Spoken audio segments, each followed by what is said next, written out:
Hello, my dear audience. Assalamu alaikum. Welcome to my YouTube channel. I hope everyone is doing well. This is Amir Suhail,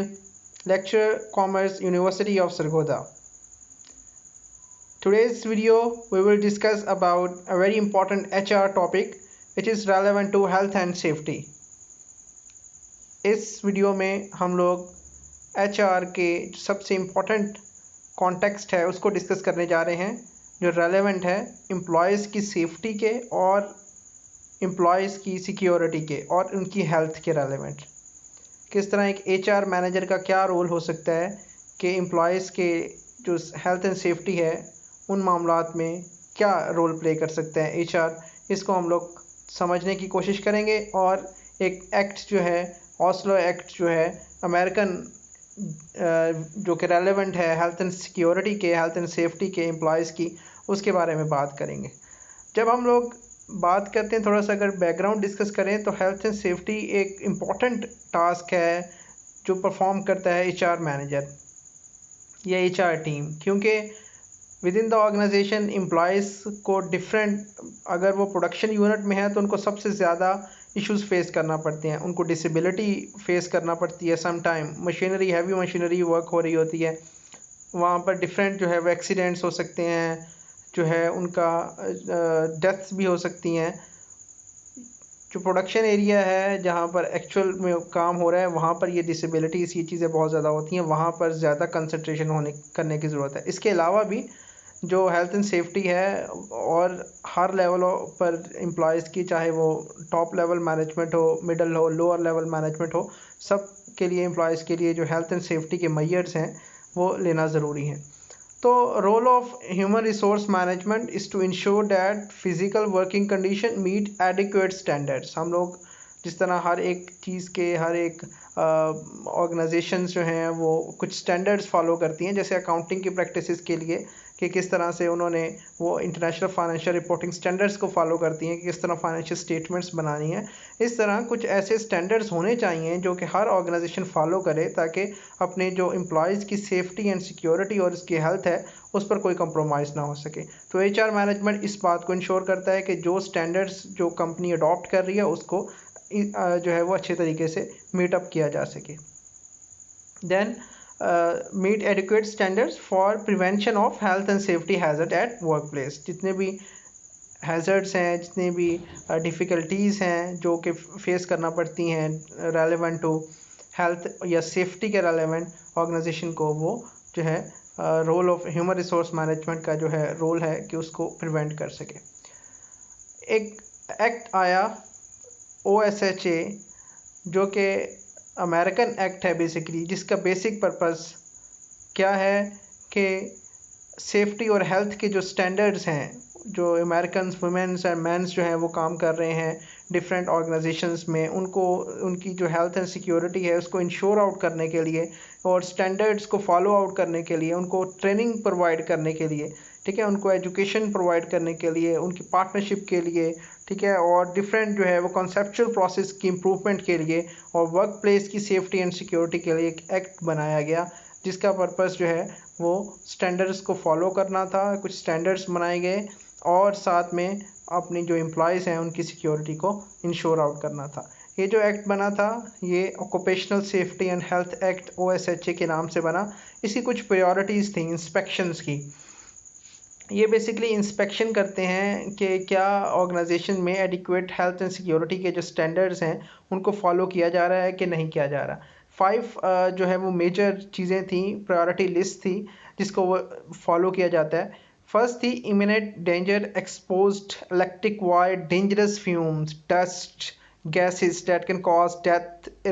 irreversible physical harm, etc. Within the organisation इन चीज़ों को सबसे पहली चीज़ देखी जाती है, जैसे production area हो या आप लोगों का मार्केट, जो आप लोगों का कोई भी प्रोक्योरमेंट हो या आपका गोडाम्स हो या कोई भी ऐसी जगह हो जो ऑर्गेनाइजेशन के अंडर काम है और वहाँ पर ऑर्गेनाइजेशनल एम्प्लॉयज़ काम कर रहे हैं, वहाँ पर कोई एक्सपोज्ड इलेक्ट्रिक वायर नहीं होनी चाहिए, डेंजरस फ्यूम्स, ठीक है, डस्ट, इस तरह की जो या गैसेज हैं जो कि ह्यूमन हेल्थ के लिए ठीक नहीं है, उनके बारे में इंस्पेक्शन कर सकते थे। दैन सीरियस एक्सीडेंट्स के बारे में इंस्पेक्शन थी, ठीक है। डेथ या हॉस्पिटलाइजेशन ऑफ 3 और मोर एम्प्लॉयज़, अगर किसी भी एम्प्लॉयज़ किसी भी ऑर्गेनाइजेशन के कोई सीरियस एक्सीडेंट्स जो है वो बहुत ज़्यादा बढ़ गए हैं तो वहाँ पर जो है वो उसकी इंस्पेक्शन हो सकती थी। Current employ complaint any violation of OSHA, अगर कोई एम्प्लॉय है और वो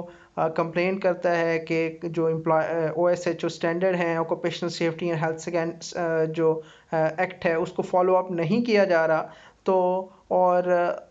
और वो रिफ्यूज़ कर देता है उस वक्त तक काम करने के लिए, या मैं आप लोगों को अमेरिकन कॉन्टेक्स्ट में डिस्कस कर रहा हूँ, एक OSHA जो एक्ट है वो अमेरिकन एक्ट है जो कि उनके सिटीजन्स के लिए, उनके जो वर्कर्स की बेहतरी के लिए बनाया गया है, उस कॉन्टेक्स्ट में हम लोग डिस्कस कर रहे हैं। तो करंट एम्प्लॉय अगर जो है वो ये कंप्लेन करता है कि OSHA जो है वो फॉलो नहीं किया जा रहा स्टैंडर्ड, तो वो अपने काम को रोक सकता है वहीं पर, और उसको इख्तियार है कि फॉर एग्जांपल अगर आप लोग देखते हैं अगर कोई एम्प्लॉय है और वो ड्यूरिंग द वर्क उसको लगता है कि ये इलेक्ट्रिक वायर है और ये ठीक नहीं है और ये किसी बड़े डैमेज का बायस बन सकती है, और वो प्रॉपर मैनेजमेंट को इस बारे में इन्फॉर्म भी करता है लेकिन मैनेजमेंट उसकी बात नहीं सुनती, और तो ये इस सिचुएशन में, इस सिनेरियो में बात की गई है कि इस सिनेरियो में ये हो सकता है कि आप जो आपका वर्कर है उसको राइट दिया गया है कि वो अपने काम को जो है वो स्टॉप कर सकता है। Then inspection of target industries, अगर कोई ऐसी इंडस्ट्रीज़ हैं जो रिपोर्ट जहाँ पर बहुत ज़्यादा हाई इंजरी रिपोर्ट हो रही है, डेथ रेट उनके बहुत ज़्यादा बढ़ गए हैं, या कोई केमिकल है, रूफिंग है, ठीक है, कोई ऐसा मीट प्रोसेसिंग है, या कोई भी ऐसी जो एक्टिविटी है जिसकी जहाँ पर बहुत ज़्यादा जो है वो डैमेज कर रही है जो है ह्यूमन हेल्थ को, और वो बहुत ज़्यादा बढ़ गई है, तो वहाँ पर इंस्पेक्शन की जा सकती है। रैंडम इंस्पेक्शन की जा सकती हैं, किसी भी जो इंस्पेक्टर है क्वालिटी इंश्योरेंस का जो health and security safety and health act को जो इंश्योर आउट कर रहे हैं, ठीक है, OSHA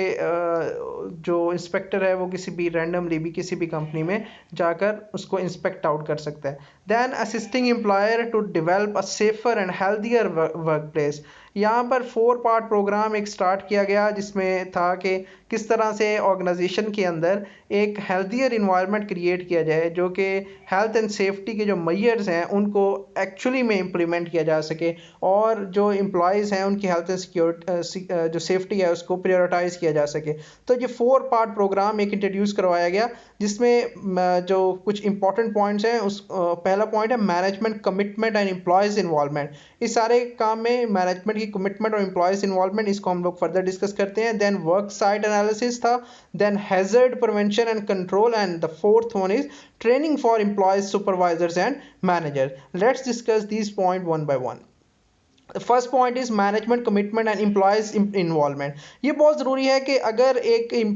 जो ऑर्गेनाइजेशन है वो इंश्योर आउट करना चाह रही है कि इसके ऑर्गेनाइजेशन में जो है जितने भी एम्प्लॉयज़ हैं वहाँ पर उनके लिए सेफ्टी का और हेल्थ का जो है वो प्रॉपर जो है वो सिस्टम हो और वहाँ पर कोई ऐसी डिस्ट्रैक्शन ना हो, तो इसके लिए बहुत ज़रूरी है कि वहाँ पर जो उस ऑर्गेनाइजेशन की जो मैनेजमेंट है वो उसकी कमिटमेंट बहुत ज़रूरी है, और साथ साथ उसकी एम्प्लॉयज़ की इन्वॉल्वमेंट अगर होगी तभी वो ये काम कर सकते हैं। अगर मैनेजमेंट की कमिटमेंट इस वे में हम लोग समझ सकते हैं कि अगर एक मैनेजर है और वो इस बात को इंश्योर आउट करता है कि जनाब हम ऑर्गेनाइजेशन में अगर कोई इशू हो रहा है तो वो अपने जो एम्प्लॉयज़ हैं उनको लिबर्टी प्रोवाइड कर रहा है कि आप लोगों को कोई अगर इशू हो तो आप लोग जो है वो डिस्कस कर सकते हैं, किसी भी रेलेवेंट कोई ऑर्गेनाइजेशन में सेफ्टी का मैयर के रेलेवेंट कोई भी इशू होता है तो आप डिस्कस कर सकते हैं। तो ये एम्प्लॉयज़ की तरफ से कमिटमेंट है, वो अपने एम्प्लॉयज़ की बात सुनते हैं, अगर कोई ऐसा इशू हो जाता है तो इसको जो है वो डील आउट भी करते हैं, इसको अच्छे तरीके से सुनते हैं। देन लो इसमें कुछ हो सकता है कि टू कमिट फॉर टाइम है, एफर्ट है, एक्सपेंस है, necessity to protect employees consideration, और इसके थ्रू जो है वो कॉस्ट सेविंग भी हो सकती है। कुछ इसके बेनिफिट्स हैं, एक तो ये है कि हेल्थियर एम्प्लॉयज होंगे, लोअर वर्कर कंपनसेशन कॉस्ट होगी। वर्कर कंपनसेशन कॉस्ट क्या है, बेसिकली अगर आप लोगों को कोई एम्प्लॉय डैमेज होता है या एम्प्लॉयज की डेथ होती है, इंजरी होती है, उसको आप लोगों को कुछ ना कुछ कंपनसेशन प्रोवाइड करनी पड़ती है, कुछ ना कुछ आप लोगों को एक्सपेंस जो है वो उनको आपको प्रोवाइड करना पड़ते हैं। तो इस सिनेरियो में अगर आप लोग ऑर्गेनाइजेशनल कमिटमेंट होगी मैनेजमेंट की, वो अपना टाइम भी एनर्जी भी लगा रहे हैं इस बात को इंश्योर करने में कि ऑर्गेनाइजेशन के जितने भी लोग हैं वो सेफ रहें, और उसके लिए डिफरेंट मेजर्स भी लिए जा रहे हैं। तो ये ज़रूरी है, ये इसको इजीली जो है वो परफॉर्म किया जा सकता है। देन बेटर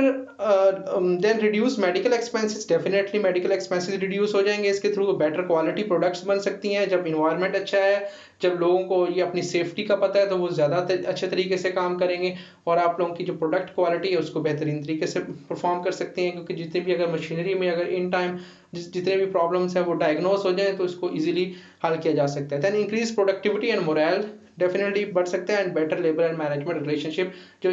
यूनियंस हैं उनके साथ जो ज़्यादा इशू होते हैं वो इसी बात पर होता है कि एम्प्लॉयज़ की जो डेवलपमेंट पर काम नहीं हो रहा है, एम्प्लॉयज़ जो है वो सही तरीके से सेटिस्फाई नहीं हो रहे। तो अगर हम लोग ये काम करते हैं तो बेटर जो है वो लेबर एंड मैनेजमेंट रिलेशनशिप जो है वो हम लोग बेटरली कर सकते हैं। Then work site analysis, employer hold responsibility for understanding what is necessary to keep worker safe from harm. Organizational का वर्क साइट एनालिसिस करना बहुत ज़रूरी है कि जहाँ पर काम हो रहा है वहाँ पर एक्चुअली में क्या इशू आ रहा है। अगर तो कोई ऐसी एक्टिविटी है जिसकी वजह से एम्प्लॉयज़ को हार्म हो सकता है तो उसको किस तरह से रिमूव करना है, या अगर वहाँ पर किसी चीज़ की कमी है जैसे कि फायर जो है अगर वहाँ पर हो सकती है और वहाँ पर कोई ऐसा नहीं है फैसिलिटी की जिसकी वजह से अगर फायर होती है तो उसको आप लोग उसके प्रॉपर जो है वो कोई बुझाने के आलात वगैरह हों तो उसको जो है वो वर्क साइट एनालिसिस के थ्रू उसको जो है इवेल्युएट किया जा सकता है। ठीक है, सेल्फ इंस्पेक्शन हो सकती है मैनेजर की तरफ से, एम्प्लॉयज़ की तरफ से, और एम्प्लॉयज़ भी समटाइम वैल्यूएबल इंसाइट प्रोवाइड करते हैं अपनी मैनेजमेंट को कि इस चीज़ की कमी है अपने हमारे वर्क साइट में, अगर ये बेहतर हो जाए तो हम लोग ज़्यादा बेहतर तरीके से परफॉर्म कर सकते हैं। Then employees should be encouraged to report honestly and promptly without fear of reprisal। Sometime ऐसा होता है कि अगर एम्प्लॉयज़ को अगर ये पता हो कि हमारे अगर हम लोगों ने किसी किस्म की शिकायत की तो हमारी मैनेजमेंट और हमारी ऑर्गेनाइजेशन का कल्चर इतना ज़्यादा इस तरह का है कि अगर हम लोगों ने कोई भी अपने मैनेजमेंट के रेलेवेंट शिकायत करते हैं तो हम लोगों को फायर कर दिया जाएगा। तो ये उनको जो है वो डिस्करेज करेगा कि वो कोई भी ऐसी बात जो वो समझते हैं कि उनको बतानी चाहिए, क्योंकि सबसे ज़्यादा इम्पॉर्टेंट होते हैं वो लोग जो ऑर्गेनाइजेशन के वर्कर, जो लोग वहाँ पर वर्क साइट पर काम कर रहे होते हैं एक्चुअली में। तो अगर उन लोगों को एक्चुअली में पता है कि अगर कोई इशू आ रहा है, अगर वो लोग नहीं डिस्कस करते तो फिर ऑर्गेनाइजेशन के लिए इश्यूज क्रिएट हो सकते हैं। Record of previous injuries and illness में indicate patterns the help prevent future problem. अगर आप लोग उसको रिकॉर्ड आउट रखते हैं अपने जितने भी आप लोगों का जो प्रीवियसली आप लोगों को इश्यूज जो है वो कंपनी ने फेस किए हैं तो इसको इसके थ्रू जो है वो इजीली वो भी अंडरस्टैंड किए जा सकते हैं कि हम लोग उस पैटर्न को देख सकते हैं कि क्या पैटर्न रहा है, उसके लिए क्या जो है वो पॉसिबल बेस्ट टेक्निक यूज़ की जाए। Then hazard prevention and control, third part is OSHA provide valuable advice on how to do the things employees can do by themselves too। ठीक है, हैजर्ड प्रिवेंशन का मतलब ये है कि आप लोगों ने अब जितने भी हार्म्स हैं, जितने भी इश्यूज हैं, उसको किस तरह से कंट्रोल आउट करना है। तो जो ये एक्ट बना है OSHA जो ये प्रोवाइड करता है वैल्यूएबल एडवाइस, ये स्टैंडर्ड्स प्रोवाइड करते हैं आप लोगों को, ऑर्गेनाइजेशंस की जो मैनेजमेंट को, एम्प्लॉयज़ को इवन के, कि वो किस तरह से डिफरेंट जो एक्टिविटीज़ हैं उनके थ्रू उनसे जो है वो प्रिवेंट हो सकते हैं, उससे बच सकते हैं। Then refusal of employees to wear safety equipment and clothing should be taken seriously. Sometime कुछ ऐसी हम लोगों की प्रोडक्टिविटी हो रही होती है, प्रोडक्शन एरिया इस तरह का होता है जहाँ पर हेल्थ कॉन्शियस चीज़ें बहुत ज़्यादा बन रही होती हैं। फॉर एग्जांपल हमारी फूड के रेलेवेंट जितनी भी चीज़ें हैं, अगर वहाँ पर या फिर अगर कोई ऐसी चीज़ है जैसे आप लोग फर्टिलाइजर्स की कंपनी है, वहाँ पर बहुत ज़्यादा इशू हो सकता है कि गैसेस का या वो कुछ और इशू हो सकता है। वहाँ पर एम्प्लॉयज़ जितने भी वहाँ पर लेबर काम करें, इसलिए ज़रूरी है कि उसको जो है वो उन्होंने अपने वेयर मार्क्स जो है वो पहने हुए हैं, उन्होंने अपना ड्रेसअप किया हुआ है। अगर वो नहीं करते ऐसा तो उसको क्रिटिकली देखना चाहिए कि किस तरह से हो सकता है। इस पर बेसिकली मैनेजमेंट का कंट्रोल के हवाले से बात हो रही है कि मैनेजमेंट को इस पर कंट्रोल रखना चाहिए। Then disciplinary action should be taken against who do not follow instruction and rules. Definitely अगर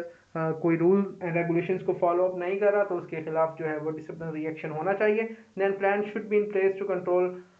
फायर्स एंड डिजास्टर्स। हमारे पास कोई ना कोई ऐसे प्लान हम लोग माइंड में रखें, स्ट्रेटजी बनाएं, स्ट्रेटेजिक प्लानिंग करें कि अगर ये इश्यूज होते हैं तो इसको किस तरह से रिजॉल्व किया जा सकेगा इन फ्यूचर में। और जितने भी हैजर्ड मटेरियल हैं जिस यहाँ पर ख़तरा हो सकता है तो वहाँ पर लेबल आउट करें कि ये चीज़ें जो है वो इन चीज़ों को जो है वो एहतियात से जो है वो यूज़ किया जाए। Last thing is training for employees, supervisor and manager. ये बहुत इंपॉर्टेंट है prepare employees to understand and be train how to handle hazard. अब यहाँ पर किस तरह से एम्प्लॉयज़ को ट्रेन आउट करना है, जैसे आप लोग जानते हैं कि एचआर का एक बहुत इंपॉर्टेंट फंक्शन है ट्रेनिंग ऑफ द एम्प्लॉयज़ को ट्रेन आउट किया जाता है, किस तरह उन्होंने अपना काम करना है, किस तरह उन्होंने अपने ऑर्गेनाइजेशन के अंदर रहना है और ऑर्गेनाइजेशन के जो पर्पस है उनको अचीव करने के लिए दूसरे लोगों के साथ मिलकर काम करना है। तो ट्रेनिंग यहाँ पर एक बहुत ही इंपॉर्टेंट कॉन्टेक्स्ट समझा जाएगा कि किस तरह से ट्रेन आउट किया जाए एम्प्लॉयज़ को, कि वो जो है एम्प्लॉयज़ को अंडरस्टैंड करें कि किस तरह से वो जो डिफरेंट हैजर्ड्स हैं उनको हैंडल आउट कर सकते हैं, डिफरेंट क्रिटिकल सिचुएशन को हैंडल आउट कर सकते हैं। देन कुछ ऐसे प्राइवेट कंसल्टेंट भी हो सकते हैं जो कि आप लोगों को रेलेवेंट ट्रेनिंग प्रोवाइड करें एम्प्लॉयज़ को, बिजनेसेस को, इनके रेलेवेंट जो कि बहुत से ऐसे ट्रेनर्स होते हैं जो कि हेल्थ एंड सेफ्टी के मेजर्स के बारे में डिटेल डिस्कशन करते हैं। Then training should be memorable by making it interesting and attractive. Interesting and attractive हो सकती है थ्रू डिफरेंट, आप लोग उसको वीडियोस के थ्रू आप लोग अगर उसको वीडियोस शामिल करें, कुछ पिक्टोरियल डायग्राम्स शामिल करें जिसके थ्रू आप लोग इसको अपने जो एम्प्लॉयज़ हैं उसको जो है वो इंटरेस्टिंग वे में समझा सकें कि आप लोग बेसिकली क्या करना चाह रहे हैं। बहुत सी ऐसी वीडियोस अवेलेबल हैं जो कि साइलेंट मैसेजेस प्रोवाइड करती हैं किस तरह से हेल्थ एंड सेफ्टी के मेजर आप लोगों ने लेने हैं। Then companies need to utilize the OSHO website for information about it additional training program. इसके अलावा जितने भी कंपनीज हैं उनको ज़रूरी है कि वो OSHO की वेबसाइट्स पर जाकर डिफरेंट जो अदर एडिशनल चीज़ें अगर उनको ट्रेनिंग के रेलेवेंट जानना है तो वो भी जान सकते हैं। तो बेसिकली यहाँ पर इस टॉपिक में जो बेसिक कंसिडरेशन हम लोगों ने डिस्कस की हैं वो हैं कि किस तरह एक ऑर्गेनाइजेशंस के एम्प्लॉयज़ हैं उनको हम लोगों ने within the organization different hazard से बचाना है, डिफरेंट जो हेल्थ एंड सेफ्टी के इश्यूज हैं उनसे हम लोगों ने बचाना है। तो इस सिलसिले में HR मैनेजमेंट का रोल बहुत इंपॉर्टेंट है। उन्हीं ने ये सारी की सारी चीज़ें मैनेज करनी होती हैं, चाहे वो रिकॉर्ड कीपिंग हो, चाहे एम्प्लॉयज़ का रिकॉर्ड रखना हो कि कितनी डेथ इंजरीज हुई हैं, चाहे वो उसके मुताबिक कंपनसेशन प्लान्स बनाने हो, चाहे उन्होंने उनकी ट्रेनिंग करनी हो, या जो है वो मैनेजमेंट को ट्रेन आउट करना हो, या मैनेजमेंट को इन्फॉर्मेशन प्रोवाइड करना हो। हर लेवल पर HR मैनेजर जो है अपना इंपॉर्टेंट रोल प्ले करता है। So thank you so much. अगर आप लोगों को इसके रेलेवेंट कोई क्वेश्चन है तो आप लोग उसको पूछ सकते हैं कमेंट सेक्शन में।